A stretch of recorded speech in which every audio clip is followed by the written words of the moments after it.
What's up, good people? It's Tiana, the makeup realtor, and I'm here, you guys, with another video. Today's video, as you can probably tell from the title, is going to be all about how to hold the best open house. So right now, I'm currently in a home that I'm holding open for another agent in my office, and I just wanted to kind of show you guys like what you need to do to make sure that you have a successful open house and to make sure that you present and represent the home in the best way possible. So if you want to see how I do this and how this video can make a huge impact in your revenue, then feel free to keep watching the video, and I'll talk to you guys in just a second.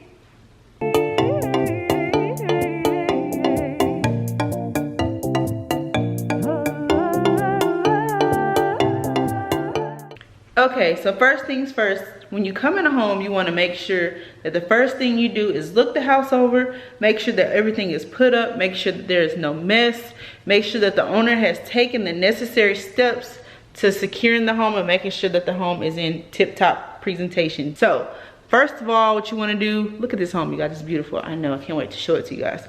But first of all, what you want to do is you want to make sure that you have all of the windows open. And so I'm just going to kind of show you guys and walk through the house and show you guys what I mean by that. If you look at a home like this, you'll see that they have really tall drapes, and so they're very, very thick and custom made drapes. So on a house like this, as you can see how it's created and made up there, you can't open the drapes all the way. So what you want to do is try to open them as much as you can and let some natural light in. Everybody wants a house with lighting, so you want to make sure that all of the windows in the homes are open, just like these behind me. You want to make sure that you have as much light coming in as possible, because brightness and light accentuates everything else in the home. If you don't have light and if you have the windows closed, then it gives the home a kind of dark and dreary look, and it doesn't make the home desirable, and we don't want that.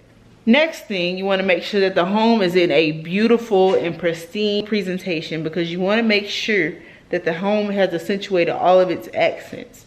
So if you look in this home, as you can see, it's a nice open floor plan from the kitchen to the living space. And so you just want to make sure that you have it as open as possible. You want to make sure that everything is clean, that all of the decorations are really nice, that you have all the throws and things and pillows that go on the couches in the best position that it can be in. And you just want to make sure that it's really, really pretty and that it's in a tip-top presentation for the person that's coming to look. Okay, so the next thing you want to do is you want to make sure that the house has all, when I say all of the toilet seats down, okay? Because what you don't want is for someone to come through the home and, sorry guys, I keep looking off, I'm just trying to make sure that nobody's coming through. I just finished this open house and it was excellent, okay? It was excellent. So you just want to make sure that all of the toilet seats are down, because it can be very, very unpleasing if you see a home with the toilet seat up and there's some stuff in there or it's not clean. You never know how clean the person is, you know, that you're actually selling the home for, unless you know them personally. So I always suggest that you keep shower curtains as well as toilet seats down. So if you have a big shower like this one here, you just want to make sure that, see that it's mirrored and it's open. You just want to make sure that it's clean. And so sometimes I actually even bring some Windex, y'all, because we don't want smudge marks and all that stuff. It's not cute, and it also will not help you to sell your home quick. So you want to make sure that that's done. The next thing you want to do is, I know you guys see me walking through the house and it's very, very well lit. You want to make sure that all of the lights are turned on in the home. How beautiful is a home when you can walk in, it's all bright and shiny and lit up, and it just makes your whole spirits go up. It makes everything about the home look a lot better because it's well lit. So just like when you're taking a selfie and you want to find the perfect lighting and you want to make sure that the lighting helps you to capture your best angles, you want to do the same thing for the home. So you want to make sure that all of the lights are turned on, and you want to make sure that every part of the house is lit in some way, shape, or form, whether that be through natural lighting or through the lighting that is in the home.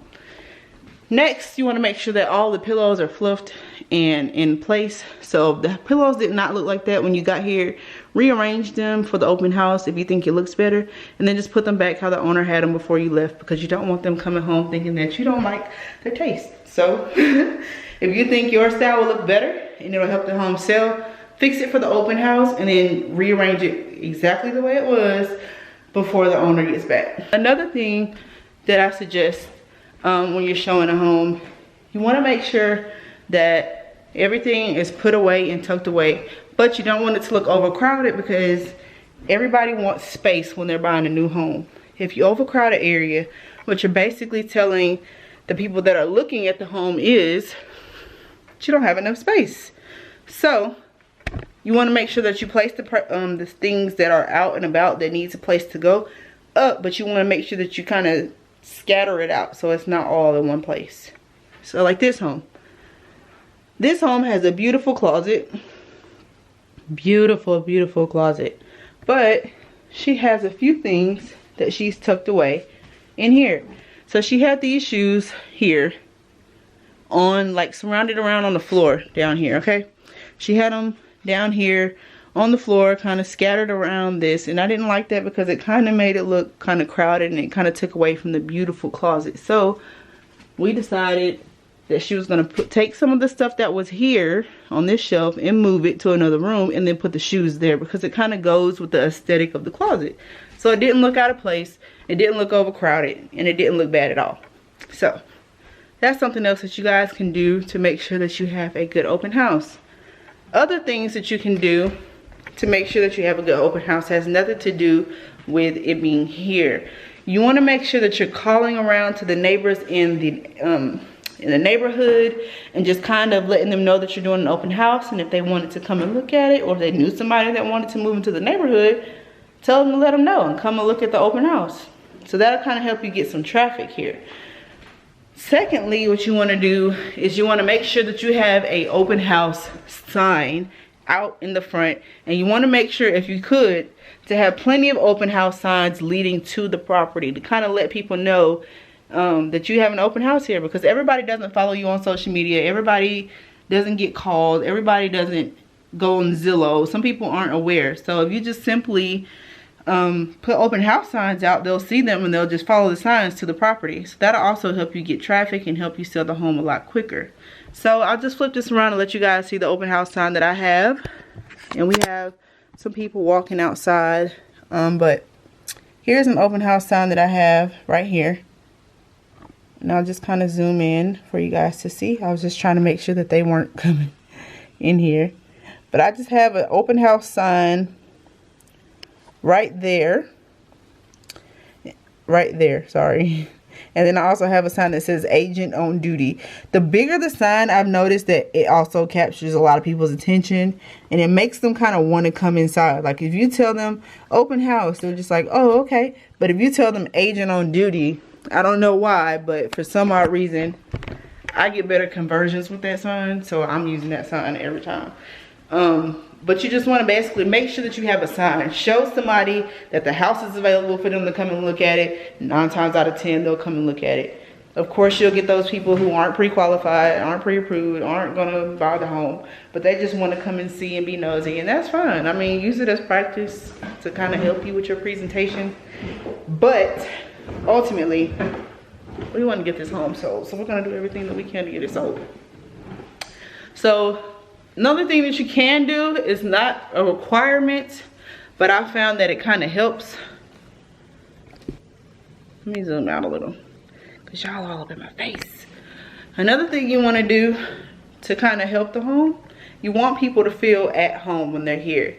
You want people to see themselves living here. You want them to feel comfortable, welcome. You want them to kind of imagine themselves here, because ultimately that's what's going to transfer a client, you know, a potential client into an actual buyer.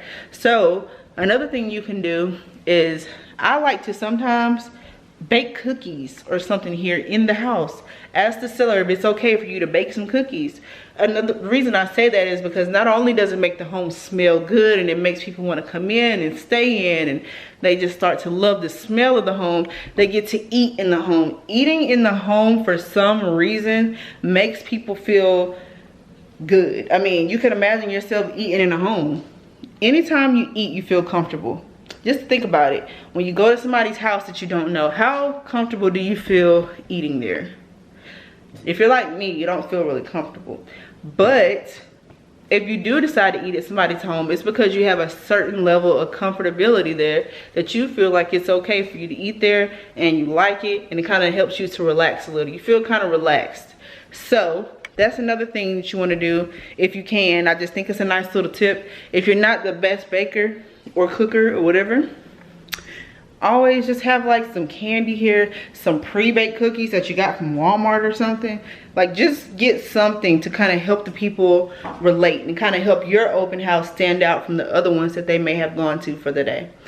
So with that being said, you guys, I think I just given you quite a bit of tips to kind of help you guys have a better and more successful open house with the prospecting, calling around to the neighborhood and other people, just letting them know that you're having one, having on all the lights, opening up the blinds, things like that. So if you guys like this type of content, if you feel like I've helped you out a little bit, if you feel like I've missed something and it's something I should have included or something that I should know, please feel free to let me know down in the comments. Let me know what your thoughts are about the home and what you guys think I can do better, what you liked. Thank you guys for tuning in to this video. I really love you guys, and I'm really appreciative of my family. If you don't know, I also have a cosmetic line. So on this channel, I share a little bit of my journey about my entrepreneurship and my other business. So feel free to check out any of my other videos. I am the Makeup Realtor. I am signing out. I love you guys, and until next time, see you later.